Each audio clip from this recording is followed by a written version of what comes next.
Monsieur Neige.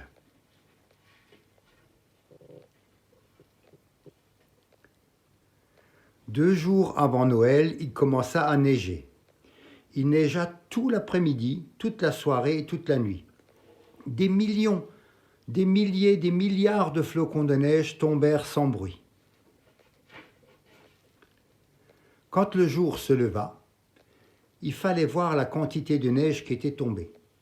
Toutes les maisons, les arbres, les routes, les jardins et toute la campagne étaient couverts d'une épaisse couche de neige. Il y avait du blanc partout. Et puis le soleil apparut. Les enfants aussi. Ils étaient emmitouflés jusqu'aux oreilles. Ils avaient mis leurs manteaux, leurs bonnets, leurs écharpes et leurs gants pour se protéger du froid. Tous les enfants se réjouissaient de voir cette neige. Ce n'est pas étonnant, parce qu'ils n'en avaient jamais vu autant. Certains enfants descendirent les pentes des collines sur leurs luges, d'autres qui n'avaient pas de luge se lancèrent des boules de neige. Un petit garçon fit une boule de neige plus grosse que lui, et quelques enfants fabriquèrent des bonhommes de neige. Ensuite, ce fut le réveillon de Noël. Les enfants se couchèrent de bonne heure pour pouvoir se lever très tôt. Il leur tardait de voir ce que le Père Noël leur porterait. Or, en cette nuit de Noël, le Père Noël eut des ennuis. Ces ennuis venaient de la neige. Il y avait tellement de neige que les reines ne pouvaient plus tirer le traîneau chargé de cadeaux pour les enfants. Le Père Noël était bloqué dans la neige. « Oh là là, mais qu'est-ce que je vais faire ?» se demanda le Père Noël.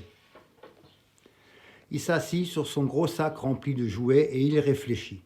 Comment faire pour distribuer les cadeaux pendant que les enfants dormaient encore? Et le Père Noël soupirait. Oh là là, oh là là là là là là.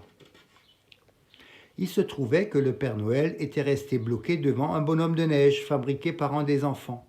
Cela lui donna une idée, une bonne idée, une très bonne idée, une excellente idée en vérité. Il demanda au bonhomme de neige, « Voulez-vous m'aider, s'il vous plaît ?» Mais bien sûr, le bonhomme de neige ne répondit pas, parce que les bonhommes de neige ne savent pas parler. « C'est vrai, se dit le Père Noël, j'aurais dû y penser. Eh bien, je vais lui donner vie par un tour de magie. » Le Père Noël se tira la barbe 3 fois et marmonna des paroles magiques de Père Noël. Soudain, vraiment par magie, le bonhomme de neige s'anima. « Bonjour, dit le bonhomme de neige qui s'appelait Monsieur Neige.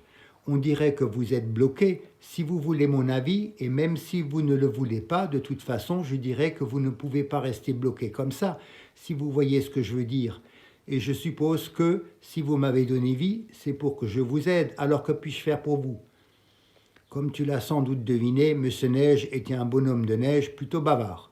Le Père Noël lui fit un gros sourire. « Formidable, venez avec moi. » Le Père Noël monta sur son traîneau et Monsieur Neige poussa très très fort. C'est ainsi que le Père Noël arriva à destination. Monsieur Neige l'aida à distribuer les cadeaux, ou plutôt il tira les cadeaux car il ne fallait pas se tromper de jouets, ni de petits garçons ni de petites filles. Monsieur Neige mit les jouets dans des sacs et le Père Noël descendit les sacs dans les cheminées des maisons. Le Père Noël apporta un ours en peluche à Suzy, un train à Paul, un cochon tirelire à Julien, un éléphant rose en caoutchouc à Sophie pour qu'elle puisse jouer dans son bain,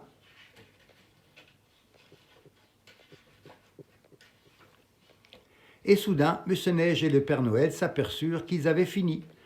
Tous les cadeaux étaient distribués. « Je tiens à vous remercier pour tout ce que vous avez fait, dit le Père Noël. Grâce à vous, j'ai donné leurs jouets aux petits garçons. Et aux petites filles, ajouta Monsieur Neige. Le Père Noël et Monsieur Neige se serrèrent la main. « Maintenant, je dois vous transformer à nouveau en bonhomme de neige, déclara le Père Noël. Au revoir et merci encore. Tout le plaisir était pour moi, répondit Monsieur Neige. Et c'est depuis cette nuit-là que le Père Noël se fait aider par un bonhomme de neige chaque fois qu'il porte des cadeaux aux enfants. Alors quand tu fabriqueras un bonhomme de neige, il faudra bien t'appliquer et le faire très solide. » Il fait un clin d'œil, le bonhomme de neige. car vois-tu, quelqu'un pourrait avoir besoin de son aide. Tu sais qui?